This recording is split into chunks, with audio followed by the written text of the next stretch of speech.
Here's a quick recap of how we got to St. Augustine in the secret treasure hunt and why I think the Great Cross is what is represented by the big palm tree in the lower right corner.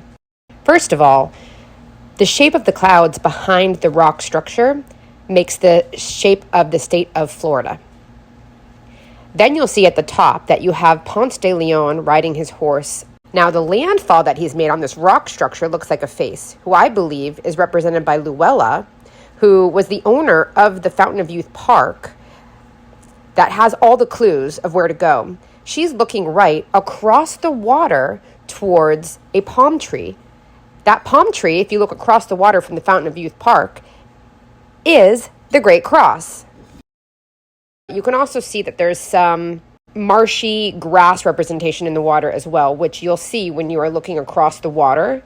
But I think it's basically telling us to go from Fountain of Youth Park, across the water, across the tall grass to the tall tree, which I think the cask, aka the treasure, is buried at the base of, which lines up with the poem. You could also hear the honking, which is another line in the poem.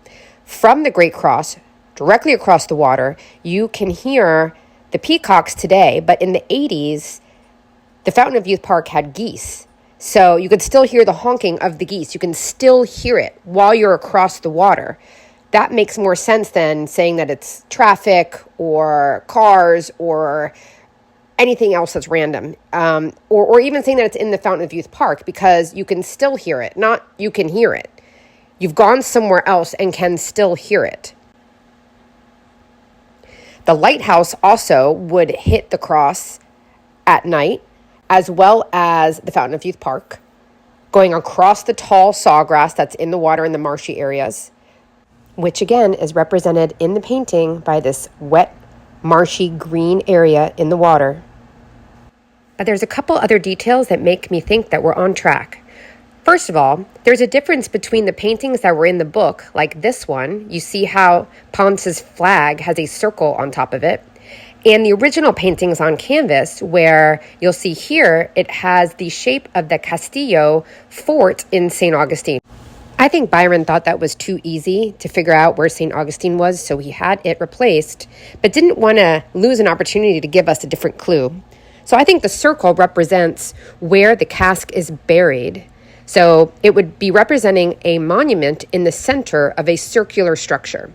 Both the Great Cross and the Ponce de Leon monument in the Fountain of Youth Park are in the middle of a circular walkway. So I think that if you use them as a sundial at the right time of day and year, you'll find where this treasure is buried.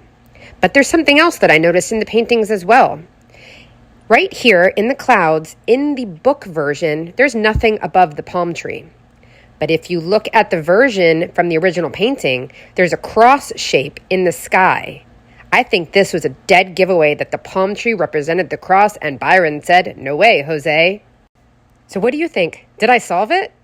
Should they give me permission to dig?